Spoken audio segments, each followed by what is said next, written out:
This is definitely not our permanent home. The logistics of managing all the training sessions that we're doing out there is getting to be exhausting, and I'm not great at sharing my space. So that building needs to be ready a month ago.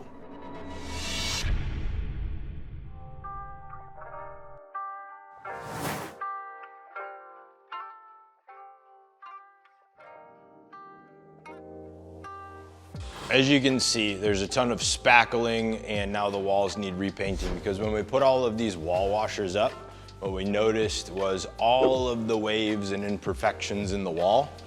So we get to spackle, smooth as much of it out as we can, and the next step is to repaint. But I believe they're gonna wait to do that until the electricians are done hanging the lights. I'm still waiting for that big breakthrough moment where it's like, oh yes. Because if we hit that, we were getting so many things done. And it looked like we were so close, and then we realized, oh, we really have all of this to do. So I'm waiting for that next breakthrough moment where we come in and we're like, yes. The silver lining in all of this is that we have clients. We're servicing 9 clients. We're continuing to book discovery calls and consultations. I had another discovery call yesterday, consultation on Saturday as the follow-up. So that's a positive. It's frustrating that the construction's not going faster, but it's also, it's also one of those things that you cannot control. So putting a lot of time, effort, and energy into being upset about that just doesn't make any sense. What can we control?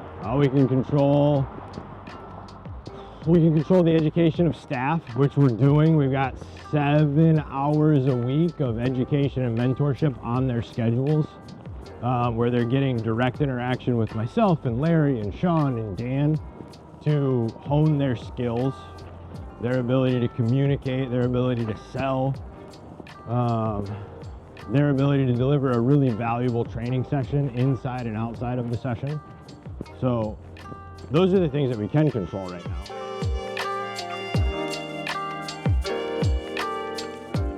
Cool, guess what I have right now? It's like, I totally understand how you feel. I said, I want nothing more than be able to run. I said, I understand that fear that you have about getting back out there and running further than you do now.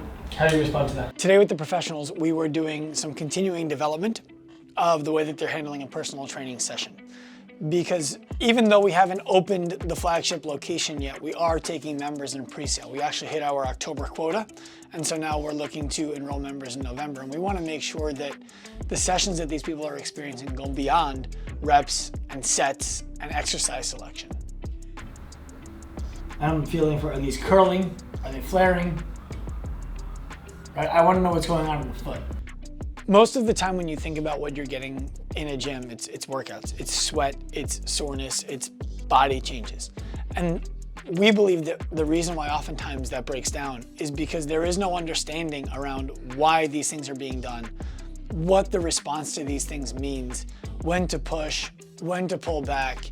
And so the pursuit of some kind of intangible physical goal becomes unsustainable. We want clients at Active Life to be the most educated clients on the planet, so that they end up in a place where they don't need us at all. They want us anyway. You can make any promises that you can get into it. I think that was a really responsible answer. Good job. How did she respond when you told her that? She said, totally understandable. She's like, I can, she showed me on her right side, so even on her right side, she can't fully get into it. So she showed me sitting down, going into pigeon, that she used to be able to fold over, and she just can't fold over. You had to be prepared to tell her, I don't know enough about your hip replacement to determine if that's appropriate, and trust that she's still going to trust you. You had to, without asking it, you had to ask permission for the space to do that research, and you had to be prepared to tell her, I don't think that goal that you set for yourself is a goal that is reasonable. That's a difficult conversation to have, and I think you did a really good job with it. One of the biggest problems that people face when they try to get healthy is that the businesses who they're seeking to get healthy from are set up to serve themselves. They're set up to make it so that the client needs them forever, that they don't have the opportunity to move on from it.